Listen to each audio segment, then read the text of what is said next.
ഏവർക്കും യേശുക്രിസ്തുവിന്റെ നാമത്തിലുള്ള സ്നേഹവന്ദനം. ഇന്നത്തെ വചനം 2 കൊരിന്ത്യർ ലേഖനം 5-ാം അധ്യായം അതിൻ്റെ 17-ാമത്തെ വാക്യമാണ്. ഒരുവൻ ക്രിസ്തുവിലായാൽ അവൻ പുതിയ സൃഷ്ടിയാകുന്നു, പഴയത് കഴിഞ്ഞുപോയി. അപ്പോൾ നോക്കുവിൻ, ഒരു മനുഷ്യനെ ക്രിസ്തുവിലേക്ക് അവൻ വിശ്വസിച്ച് കഴിഞ്ഞാൽ, എന്നുവെച്ചാൽ മാനസാന്തരപ്പെട്ട് ആ യേശുക്രിസ്തുവിലേക്ക് വിശ്വസിച്ച് കഴിഞ്ഞാൽ അവൻ്റെ പഴയ ജീവിതം അവിടെ ക്ലോസ് ചെയ്യുകയാണ്, പുതിയ ഒരു ജീവിതം അവൻ തുടങ്ങിയാണ്. അല്ലെങ്കിൽ വീട്ടിൽ ഞാൻ പറഞ്ഞാൽ, ഒരു പെൺകുട്ടിയുടെ തൻ്റെ വിവാഹ ജീവിതം വരെയുള്ള ജീവിതം അല്ല, വിവാഹത്തിന് ശേഷമുള്ള അവളൊരു പുതിയ ജീവിതത്തിലേക്ക് തുടങ്ങിയാണ്, തൻ്റെ പ്രിയനോട് കൂടെയുള്ള ജീവിതം ആരംഭിക്കുകയാണ്. തൻ്റെ യഥാർത്ഥമായിരിക്കുന്ന ജീവിതം ആരംഭിക്കുന്നത് ഈ വിവാഹത്തിൽ എന്ന വണ്ണം. ഒരു മനുഷ്യൻ കർത്താവായിരിക്കുന്ന യേശുക്രിസ്തുവിലേക്ക് തിരിഞ്ഞാൽ അവൻ ഏത് ജാതി മതസ്ഥരോ, ക്രിസ്തീയ മതമോ, പുരോഹിതന്മാരോ, അല്ലെങ്കിൽ പാപിയോ, കള്ളുകുടിയനോ, കൊലപാതകിയോ എന്തുമായിക്കോട്ടെ, അവൻ മനം തിരിഞ്ഞ് യേശുക്രിസ്തുവിലേക്ക് വന്നു കഴിഞ്ഞാൽ അവൻ്റെ പഴയകാല ജീവിതങ്ങളുടെ എല്ലാ കറകളും മായ്ക്കപ്പെട്ട് അവനിപ്പോൾ ദൈവാനുരൂപമായിട്ട് സൃഷ്ടിക്കപ്പെട്ട ഒരു പുതിയ മനുഷ്യനെ ധരിച്ചവനായിട്ട്, അല്ലെങ്കിൽ ഒരു പുതിയ വ്യക്തിയായിട്ട് അവൻ തീരുകയാണ്.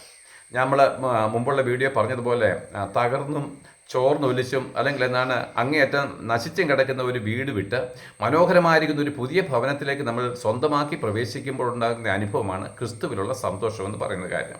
അപ്പോൾ അപ്പോസ്തലൻ ഇവിടെ പറഞ്ഞതിൻ്റെ കാര്യം വീണ്ടും ഒരിക്കൽ കൂടെ പറയുന്നു, ഒരുവൻ ക്രിസ്തുവിലായാൽ അവൻ പുതിയ സൃഷ്ടിയാകുന്നു, പഴയത് കഴിഞ്ഞുപോയി. അപ്പോൾ ഈ പഴയതിനെ നമ്മൾ നീക്കി പുതിയ ഒന്നാക്കി നമ്മളെ തീർക്കുവാനാണ് യേശു ക്രിസ്തു കാൽവറി ക്രൂശിൽ മരിച്ചത് എന്ന് മാത്രമല്ല, ഈ പൗലോസിന് പണ്ടൊരു അബദ്ധം പറ്റിയത് എന്താണ്? അബദ്ധം പറ്റിയെന്ന് പറഞ്ഞു കഴിഞ്ഞാൽ, ഈ ക്രിസ്തുവിനെ ഇങ്ങനെ വിശ്വസിപ്പാൻ കഴിഞ്ഞിരുന്നില്ല. പണ്ട് ഇവൻ ഈ പൗലോസ് ഈ യേശു ക്രിസ്തുവിനെ വിശ്വസിച്ചിരുന്നത് എങ്ങനെയാണെന്ന് പറഞ്ഞാൽ അതിൻ്റെ മുമ്പിലുള്ള വചനത്തിലുണ്ട്. ആകയാൽ ഞങ്ങൾ ഇന്നു മുതൽ ആരെയും ജഡപ്രകാരം അറിയുന്നില്ല, ക്രിസ്തുവിനെ ജഡപ്രകാരം അറിഞ്ഞുവെങ്കിലും ഇനിമേൽ അങ്ങനെ അറിയില്ല. പണ്ട് എനിക്കൊരു വലിയ പരാജയം സംഭവിച്ചത് എന്താണെന്നറിയാമോ? ഈ യേശുക്രിസ്തുവിനെ ദൈവപുത്രൻ എന്ന് വിശ്വസിപ്പാൻ എനിക്ക് കഴിഞ്ഞിരുന്നില്ല.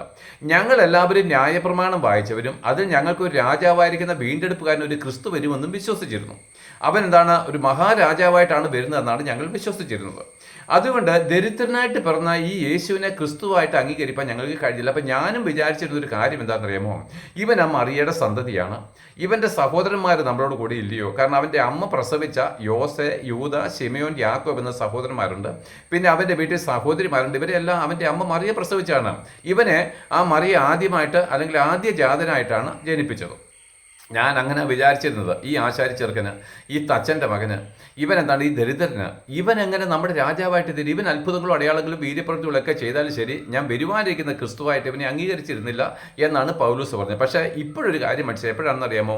ഈ യേശുക്രിസ്തുവിൽ വിശ്വസിക്കുന്നവരെ നശിപ്പിച്ച് കളയുവാൻ ദമസ്കോസിൻ്റെ പടിക്കലേക്ക് കടന്നു പോകുമ്പോൾ അവിടെ വെച്ച് കർത്താവായിരിക്കുന്ന യേശുക്രിസ്തു അവനെ സന്ദർശിക്കുകയും ആ സന്ദർശന വേളയിൽ അവൻ രൂപാന്തരപ്പെടുകയും മാനസാന്തരപ്പെടുകയും ചെയ്തുകൊണ്ട് ക്രിസ്തുവിലേക്ക് തിരിഞ്ഞു. അവനെ രക്ഷിതാവും കർത്താവുമായിട്ടും അംഗീകരിച്ചെന്ന് മാത്രമല്ല, യേശുക്രിസ്തുവിനോട് കൂടെ ക്രൂശിൽ മരിപ്പാൻ അവൻ തയ്യാറായി സ്നാനമേറ്റു അനന്യാസിന്റെ കാര്യങ്ങളിൽ. അപ്പോൾ ദൈവം എന്താണെന്ന് പറയുമ്പോൾ ഹോളി സ്പിരിറ്റിനെ, പരിശുദ്ധാത്മാവിനെ നൽകി. ഈ പരിശുദ്ധാത്മ പ്രാപിച്ചപ്പോൾ ഒരു കാര്യം മനസ്സിലായി, യേശുക്രിസ്തു മറിയയുടെ സന്തതിയല്ല, അവൻ ദൈവത്തിന്റെ പുത്രനാണെന്ന് ഞാൻ ഇന്ന് ഗ്രഹിച്ചു. കാരണം അതിന്റെ ഉറപ്പായിരിക്കുന്ന ഒരു തെളിവാണ് ഞാൻ റോമാലേഖനം 1-ാം അധ്യായം 5-ാമത്തെ വാക്യത്തിൽ പരിശുദ്ധാത്മാവിൽ എഴുതി വെച്ചിരിക്കുന്നത്.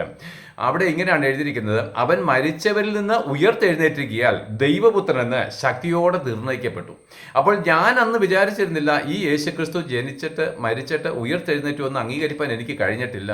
കാരണം അവനെ റോമൻ പടയാളികൾ ഇങ്ങനൊരു കഥ അന്ന് നമ്മുടെ ദേശത്ത് അവർ കെട്ടിച്ചമച്ചിരുന്നു. അതായത് അവനെ മരിച്ച് അവൻ അടക്കപ്പെട്ടു, റോമൻ പടയാളികളും അവനെ കാവലിൽ നിന്നു, അവൻ്റെ കല്ലറയ്ക്ക് കാവലിൽ നിന്നു, റോമ ഗവൺമെൻറ്റിൻ്റെ മുദ്ര പതിച്ചിരുന്നു. പക്ഷേ അവൻ ഉയർത്തെഴുന്നേറ്റു എന്നൊരു കാര്യം ഞങ്ങൾ വിശ്വസിക്കാതിരിക്കേണ്ടതിന് പുരോഹിതന്മാരും ഒക്കെ നാടുവാഴികൾ, പുരോഹിതന്മാർ ആ പട്ടാളക്കാർക്ക് പണം കൊടുത്തിട്ട് അവൻ നിങ്ങൾ ഉറങ്ങിക്കിടക്കുമ്പോൾ ആ യേശുക്രിസ്തുവിൻ്റെ ശരീരം അവൻ്റെ ശിഷ്യന്മാർ കട്ടുകൊണ്ട് പോയെന്ന് പറയണമെന്നുള്ള ആ കഥ ഇന്നേ വരെ ഞാൻ അതാണ് വിശ്വസിച്ചത്. തിരുവെഴുത്തല്ല, ഞാനിതെല്ലാം വായിച്ച് പഠിച്ച് അതിനെ പഠിപ്പിക്കുന്നവരൊക്കെ ആയിരുന്നെങ്കിലും തിരുവെഴുത്ത് എനിക്ക് ഗ്രഹിക്കാൻ കഴിഞ്ഞിട്ടില്ല. അതുകൊണ്ട് ഞാനും വിചാരിച്ചിരുന്നു അവനൊരു കള്ളനാണ്, അവൻ മറിയയുടെ സന്തതിയാണ്, അവൻ മരിച്ചിട്ട് അവൻ്റെ ശിഷ്യന്മാർ അവൻ്റെ ബോഡി എടുത്തുകൊണ്ട് പോയതാണ്. ഇതൊക്കെയാണ് ഞാനും വിശ്വസിച്ചിരുന്നത്. എന്നാൽ ദമസ്കോസിൻ്റെ പടിക്കൽ വെച്ച് കർത്താവ് എന്നെ സന്ദർശിച്ച് അവൻ എന്നെ പ്രത്യക്ഷനായി എന്നാണ് എഴുതിയിരിക്കുന്നത്. അവൻ എനിക്ക് ഈ അകാല പ്രജ പോലെയുള്ള എന്നയ്ക്കും അവൻ പ്രത്യക്ഷപ്പെട്ടത് കൊണ്ട് ഞാൻ അത്ഭുത പരന്നതായി. ഞാൻ ഉപദ്രവിച്ച യേശു യഥാർത്ഥത്തിൽ ദൈവപുത്രനാണ്, അവൻ മരിച്ചിട്ട് ഉയർത്തെഴുന്നേറ്റവനാണ്. യഹൂദന്മാരുടെ കെട്ടുകഥകളെ ഞാൻ വിശ്വസിച്ചിരുന്നത് ഞാൻ തള്ളിക്കളഞ്ഞിരിക്കുന്നു. ഇനി മുതൽ ഞാൻ അത് വിശ്വസിക്കത്തില്ല. ഇനി മുതൽ എന്താണ് ഇവൻ മറിയയുടെ സന്തതി ഞാൻ വിശ്വസിക്കത്തില്ല. ഇനി മുതൽ എന്താണ് അവൻ മരിച്ചവരുടെ ഇടയിൽ നിന്ന് എന്താണ് അവൻ്റെ ശരീരം അവൻ്റെ ശിഷ്യന്മാർ മോഷ്ടിച്ചുകൊണ്ട് പോയതാണെന്നുള്ളത് ഞാൻ വിശ്വസിക്കത്തില്ല. അവൻ മരിച്ച് ഉയർത്തെഴുന്നേറ്റ് ഇന്ന് ജീവിക്കുന്നവനാണെന്ന് ഞാൻ വിശ്വസിക്കുന്ന വഴി അവൻ ദൈവപുത്രനാണെന്ന് ഞാൻ അംഗീകരിച്ചു. നോക്ക് പ്രിയരെ, ഇങ്ങനെ ഇതിനോട് ചേർന്ന് നമുക്ക് മറ്റൊരു കാര്യം കൂടെ ശ്രമിക്കാൻ കഴിയും. അതായത് ഈ എത്യോപ്യക്കാരനായിരിക്കുന്ന ഷണ്ണന് അവൻ എന്താണ് യെരുശലേമിൽ ദൈവാലയത്തിൽ വന്ന് ദൈവത്തെ നമസ്കരിക്കാൻ വരുന്നവരാണ്. ഇത്രയും ദൂരം സഞ്ചരിച്ച് നമസ്കരിച്ചിട്ട് മടങ്ങിപ്പോകുമ്പോൾ അവിടുന്ന് മേടിച്ചതോ അല്ലെങ്കിൽ ആരെങ്കിലും തനിക്ക് എന്താണ് ഗിഫ്റ്റായിട്ട് കൊടുത്തതോ ആയിരിക്കുന്ന യെശയ്യാ പ്രവചനം എന്ന് പറയുന്ന പുസ്തകം താൻ വായിച്ചുകൊണ്ട് പോവുകയാണ്. ഇവരൊക്കെ നോക്കും പ്രിയരെ, അവർ ആ യാത്രയിലൊക്കെ ആത്മീയമായിരിക്കുന്ന കാര്യങ്ങളെ അന്വേഷിക്കുന്നവരാണ്. അങ്ങനെ താൻ യാത്ര ചെയ്തുകൊണ്ട് പോകുമ്പോഴാണ് ഇന്ന് നമ്മൾ വായിക്കുന്ന യെശയ്യാ പ്രവചനം 53-ാം അധ്യായമാണ് അദ്ദേഹം വായിക്കുന്നത്. അന്ന് ഇത് അധ്യായങ്ങളായിട്ട് തിരിച്ചിട്ടില്ലെങ്കിലും ആ ഭാഗമാണ് വായിക്കുന്നത്. ആ ഭാഗം ഇങ്ങനെ വായിച്ചുകൊണ്ട് പോകുമ്പോൾ തനിക്കിത് ഗ്രഹിക്കാൻ കഴിയുന്നില്ല എന്ന് ദൈവത്തിൻ്റെ പരിശുദ്ധാത്മാവ് കണ്ടിട്ട്, അതായത് ഇതിനകത്തൊരു മർമ്മമുണ്ട്, ദൈവത്തെ അന്വേഷിക്കുന്നവരെ ദൈവം തൃപ്തിപ്പെടുത്തുന്നവനാണ്, സത്യം അവർക്ക് വെളിപ്പെടുത്തി കൊടുക്കുന്നവനാണ്. അപ്പോൾ ഇങ്ങനെ പോകുമ്പോഴാണ് ഫിലിപ്പോസ് എന്ന് പറഞ്ഞ ഉപദേശിയോട് ദൈവം പറഞ്ഞു, എടാ നീ ഒരു കാര്യം ചെയ്യുക, ഇതാ അവൻ ഈ തേരിൽ പോകുമ്പോൾ അവനോട് ചേർന്ന് നിന്നിട്ട് അവനോട് സുവിശേഷം പറയാൻ പറഞ്ഞു. അങ്ങനെ അവനോട് ഈ സുവിശേഷം ഈ ഫിലിപ്പോസ് സംസാരിച്ചു കൊണ്ടിരുന്ന് അവനോട് കൂടെ തേരിലിരുന്ന് അവനോട് സംസാരിച്ചു കൊണ്ട് കടന്നു പോകുമ്പോൾ ഫിലിപ്പോസ് എന്തായിരിക്കും സംസാരിച്ചത്? യേശുക്രിസ്തു ജനിച്ചതും മനുഷ്യൻ്റെ ജനനവും മനുഷ്യൻ്റെ സൃഷ്ടിപ്പ് മുതലുള്ള കാര്യങ്ങളെല്ലാം വിവരിച്ചു കൊടുത്തിട്ട് ന്യായപ്രമാണത്തെ പറ്റിയും എല്ലാം വിവരിച്ചിട്ടുണ്ടാവും. അതങ്ങനെ എഴുതിയില്ലെങ്കിൽ അങ്ങനെയാണ് സുവിശേഷം പറയുന്നത്. എന്നിട്ട് യേശുക്രിസ്തു ലോകത്തിലേക്ക് കടന്നു വന്നവൻ ദൈവപുത്രനാണ്, അവൻ പാപമില്ലാത്തവനാണ്, അവൻ നിനക്ക് വേണ്ടിയിട്ട് മരിച്ചു, നിന്റെ കഷ്ടങ്ങൾക്ക് വേണ്ടി നിന്റെ പാപത്തിന് വേണ്ടി അവൻ കഷ്ടമേറ്റ് മരിച്ചു, അവൻ ഉയർത്തെഴുന്നേറ്റു, അവൻ ഇപ്പോഴും സ്വർഗത്തിലുണ്ട്, അവനിൽ വിശ്വസിക്കുന്നവർക്ക് പാപമോചനമുണ്ട്. ഇതെല്ലാം പറഞ്ഞു കഴിഞ്ഞിട്ട് രക്ഷിക്കപ്പെടുവാൻ ഞാൻ എന്ത് ചെയ്യണമെന്ന് ചോദിച്ചു കണ്ടപ്പോൾ പറഞ്ഞു, നീ വിശ്വസിക്കുന്നെങ്കിൽ സ്നാനമേൽക്കണം. ഇത്രയും കാര്യങ്ങളെല്ലാം സ്നാനം ഉൾപ്പെടെ എല്ലാം സംസാരിച്ചിട്ടുണ്ടാവും. അങ്ങനെ ഇങ്ങോട്ട് വരുമ്പോഴാണ് ഇതാ വഴിയിൽ വെള്ളം കിടക്കുന്നു. ആ മരുഭൂമിയിലെ നിർജ്ജന പ്രദേശത്തെ വെള്ളമുള്ള ഒരു സ്ഥലം അവർ കണ്ടു. അപ്പോൾ പെട്ടെന്ന് ഈ ഷണ്ണൻ ചോദിക്കുകയാണ്, ഇതാ വെള്ളം, സ്നാനമേൽക്കുവാൻ എനിക്ക് എന്തെങ്കിലും തടസ്സമുണ്ടോ എന്ന് ചോദിച്ചു. അപ്പോൾ ഫിലിപ്പോസ് പറഞ്ഞൊരു കാര്യം ഉണ്ടാവട്ടെ, നീ അവനിൽ വിശ്വസിക്കുന്നുവെങ്കിൽ നിനക്ക് സ്നാനമേൽക്കുന്നതിന് തടസ്സമില്ല. അപ്പോൾ അവൻ പറഞ്ഞാട്ടെ, ഞാൻ യേശുക്രിസ്തു ദൈവപുത്രനെന്ന് വിശ്വസിക്കുന്നു. അപ്പോൾ പറഞ്ഞു, അങ്ങനെയാണെങ്കിൽ നമുക്ക് സ്നാനമേൽക്കാം. നോക്ക് പ്രിയരെ, യേശുക്രിസ്തു ദൈവപുത്രനെന്ന് വിശ്വസിക്കുന്ന ഒരുവിന് മാത്രമേ സ്നാനത്തിലേക്ക് വരുവാൻ കഴിയത്തുള്ളൂ. എന്നാൽ ഈ കത്തോലിക്ക മതവിഭാഗങ്ങളും മറ്റുള്ളവരും ഒക്കെ എന്താണ്, ഹിന്ദുക്കളും എല്ലാവരും യേശുക്രിസ്തു ദൈവപുത്രൻ എന്ന് വിശ്വസിപ്പാൻ അവന് കഴിയുന്നില്ല. അവരിപ്പോഴും വിചാരിക്കുന്നത്, ഞങ്ങൾ ഈ സുവിശേഷം പ്രസംഗിച്ചും സുവിശേഷം അറിയിച്ചും എല്ലാ സ്ഥലങ്ങളിലും ഇങ്ങനെ സഞ്ചരിക്കുമ്പോൾ ഈ ആശാരി വിഭാഗത്തിലുള്ളവരൊക്കെ വന്നിട്ട് വളരെ സ്നേഹത്തോടും വളരെ ബഹുമാനത്തോടും ഞങ്ങളോട് പറയും, യേശുക്രിസ്തു ഞങ്ങളുടെ കൂടി ഒരു സഹോദരനാണ്, കാരണം അവനൊരു ആശാരിയാണ്, ഞങ്ങളുടെ പണിയാണ് അവൻ ചെയ്തതെന്ന് അവരങ്ങനെ പറയും. കത്തോലിക്കക്കാർക്ക് ഇപ്പോഴും എന്താണ്, യേശുക്രിസ്തു മറിയയുടെ സന്തതിയാണെന്ന് വിശ്വസിക്കുന്നത്. മറിയയുടെ സന്തതിക്ക് അപ്പുറത്തേക്ക് അവർക്ക് പോകുവാൻ കഴിഞ്ഞില്ല. പൗലോസ് പഴയ കാലത്തിൽ യേശുക്രിസ്തു മറിയയുടെ സന്തതി തന്നെയാണ് വിശ്വസിച്ചിരുന്നത്. അവൻ മറിയയുടെ സന്തതിയാണ്. അവൻ എന്താണ്, മറിയ പ്രസവിച്ച വേറെ 4 ആൺമക്കൾ ആ വീട്ടിലുണ്ടായിരുന്നു. ഇവൻ്റെ യേശുക്രിസ്തുവിൻ്റെ അനിയന്മാരായിട്ട് യോസെ, യൂദ, ശിമയോൻ, യാക്കോബ്. അപ്പോൾ എന്താണ്, ഞാനും അങ്ങനെ വിശ്വസിച്ച് ഞങ്ങളൊരു രാജാവിന് വേണ്ടി ഒരു മിശിഹായ്ക്ക് വേണ്ടി കാത്തിരിക്കുന്നവരാണ്. കാരണം ന്യായപ്രമാണത്തിലെല്ലാം ഞങ്ങൾക്ക് വേണ്ടി വരുന്ന ഒരു മിശിഹായെ പറ്റിയാണ് എഴുതിയിരിക്കുന്നത്, ഒരു ക്രിസ്തുവിനെ പറ്റിയാണ് എഴുതിയിരിക്കുന്നത്.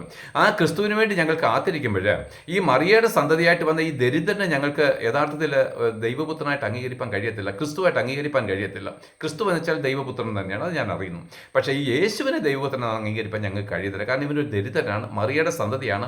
അവൻ ജന്മത്തെപ്പറ്റി ഒത്തിരി ഞങ്ങൾക്ക് പരിഹാസകരമായിരിക്കുന്ന കാര്യങ്ങൾ പറയാനുണ്ട്. ഇവൻ്റെ സഹോദരിമാർ വീട്ടിലുണ്ട്. ഇവൻ കൂലിപ്പണി ചെയ്ത് അന്നുള്ള വീട്ടിലെ ജീവിതം കഴിക്കുന്നവനാണ്. ഇവൻ്റെ അപ്പനും ഇവൻ്റെ സഹോദരന്മാരുമല്ല ഇവനെ എന്നും പരിഹസിക്കുന്നവരാണ് എന്ന് വെച്ച് കഴിഞ്ഞാൽ എന്നും നിന്നാമാത്രമായിട്ടിരിക്കുന്ന ഇവൻ ഞങ്ങളുടെ രാജാവായിട്ട് തീരുന്നത് എങ്ങനെ? അതുകൊണ്ടാണ് ഞാനും അവനെ എതിർത്തത്. എന്നാൽ ദമസ്കോസിൻ്റെ പടിക്കൽ വെച്ച് ഈ ക്രിസ്തു തന്നെ ഞാൻ മരിച്ചിട്ട് ഉയർത്തെഴുന്നേറ്റാണെന്ന് എനിക്ക് വെളിപ്പെടുത്തി തന്നപ്പോൾ ഞാൻ മറ്റൊന്നും ആലോചിച്ചില്ല. എന്താണ്, അപ്പോസ്തലന്മാരോട് വേറെ അന്വേഷിച്ചില്ല. എൻ്റെ മറ്റ് ന്യായപ്രമാണത്തിലായിരുന്ന എൻ്റെ പുരോഹിതന്മാരോട് പോയി സംസാരിച്ചില്ല. ഞാൻ കേട്ടപ്പോൾ തന്നെ വിശ്വസിച്ചു, പൂർണ്ണമായിട്ടും അവനെ അനുസരിച്ചു. ഇതാണ് അവിടെ പറഞ്ഞത്, ഒരുവൻ ക്രിസ്തുവിലായാൽ അവൻ പുതിയ സൃഷ്ടിയാകുന്നു. അവൻ മരിച്ചിട്ട് ഉയർത്തെഴുന്നേൽക്കാൻ ദൈവപുത്രനെന്ന് ശക്തിയോടെ നിർണയിച്ചിരിക്കുന്നു. എൻ്റെ ഈ ചെറിയ ദൂത് കേൾക്കുന്ന പ്രിയപ്പെട്ടവരെ, യേശുക്രിസ്തുവിനെ നിങ്ങൾ ഇന്നും മറിയയുടെ സന്തതിയായിട്ടോ ആശാരിച്ചെറുക്കനായിട്ടാണോ കാണുന്നതെങ്കിൽ നിങ്ങൾക്ക് ഒരിക്കലും ദൈവവുമായിട്ട് ബന്ധപ്പെടുവാൻ കഴിയത്തില്ല. അവൻ മരിച്ചിട്ട് ഉയർത്തെഴുന്നേൽക്കുക ദൈവപുത്രനെന്ന് തെളിയിക്കപ്പെട്ടവനും അവൻ വീണ്ടും രാജാവായിട്ട് മടങ്ങി വരുവാനുള്ള സമയമായിരിക്കാൽ അവൻ ഭൂമിയുടെ ഏകാധിപതിയായിട്ട് വരുവാൻ കഴിയുന്ന അവൻ എന്താണ് രാജാതി രാജാവാണെന്ന് നീ വിശ്വസിക്കുന്നില്ലെങ്കിൽ നിനക്കൊരിക്കലും ദൈവമായിട്ട് ബന്ധപ്പെടുവാൻ കഴിയത്തില്ല. ദൈവത്തെ നീ കാണുകയുമില്ല. ആകയാൽ നമ്മൾ എന്താണ് ചെയ്യേണ്ടത്? യേശുക്രിസ്തു മരിക്കുകയും ഉയർത്തെഴുന്നേൽക്കുകയും ചെയ്തു വഴി അവനോടുകൂടെ നമ്മൾ ജീവിക്കണമെങ്കിൽ നമ്മളും മരിക്കുകയും ഉയർത്തെഴുന്നേൽക്കുകയും ചെയ്യണം. നമ്മളും മരിച്ചിട്ട് ഉയർത്തെഴുന്നേറ്റിട്ടല്ലാതെ യേശുക്രിസ്തുവിനോട് ജീവിക്കാൻ കഴിയത്തില്ല. അതെങ്ങനെയാണ് സാധ്യമാകുന്നത്? അതാണ് നമ്മൾ പറയുന്നത്. ഒന്നാമത് നമ്മൾ യേശുക്രിസ്തുവിൽ വിശ്വസിക്കണം. എന്ത് വിശ്വസിക്കണം? യേശുക്രിസ്തു എൻ്റെ പാപങ്ങൾക്ക് വേണ്ടി മരിക്കുകയും എൻ്റെ നീതിക്ക് വേണ്ടി അവൻ ഉയർത്തെഴുന്നേൽക്കുകയും ചെയ്തു എന്ന് ഹൃദയം കൊണ്ട് വിശ്വസിക്കണം. അതിനുശേഷം നിങ്ങൾ അവനോട് കൂടെ മരിക്കേണ്ടതിന് സ്നാനമേൽക്കണം. ഈ സ്നാനത്താൽ അല്ലാതെ പ്രിയപ്പെട്ടവരെ നിങ്ങൾ ആ യേശുക്രിസ്തുവിനോട് ഉയർത്തെഴുന്നേറ്റവൻ്റെ കൂടെ ജീവിക്കാൻ കഴിയത്തില്ല. അവൻ മരിച്ചിട്ട് ഉയർത്തെഴുന്നേറ്റുവെങ്കിൽ നാമും മരിച്ചത് സ്നാനത്താലാണ്, ഉയർത്തെഴുന്നേൽക്കുന്നത് സ്നാനത്തിലാണ്. ആ സ്നാനത്താൽ അല്ലാതെ നമുക്ക് ഒരിക്കലും ദൈവപുത്രനായിരിക്കുന്ന ക്രിസ്തുവിനോട് ജീവിക്കാൻ കഴിയത്തില്ല. എന്നെ കേൾക്കുന്ന സകല ജാതി മതസ്ഥരോടും ക്രിസ്തീയ മതവിശ്വാസികളോടും പുരോഹിതന്മാരും നേതാക്കന്മാരോടും രാജാക്കന്മാരോടും എല്ലാം ഞാൻ പറയുന്നു, നിങ്ങൾ മാനസാന്തരപ്പെട്ട് യേശുക്രിസ്തുവിനോട് ചേരുവാൻ സ്നാനമേറ്റിട്ടല്ലാതെ ഒരിക്കലും നിങ്ങൾക്ക് ദൈവവുമായിട്ട് ബന്ധപ്പെടുവാൻ കഴിയത്തില്ല, ദൈവത്തോട് ചേരുവാൻ കഴിയത്തില്ല. ഇല്ലെങ്കിൽ മരിച്ചാൽ ശേഷം കഠിനമായിരിക്കുന്ന നരകവിധി മാത്രമേ ഉള്ളൂ എന്നുള്ള ഈ വാർത്ത നിങ്ങളോട് ഞാൻ വീണ്ടും അറിയിച്ചുകൊണ്ട് ഈ ചെറിയ മെസ്സേജ് നിർത്തുന്നു. ഏവർക്കും നന്ദി.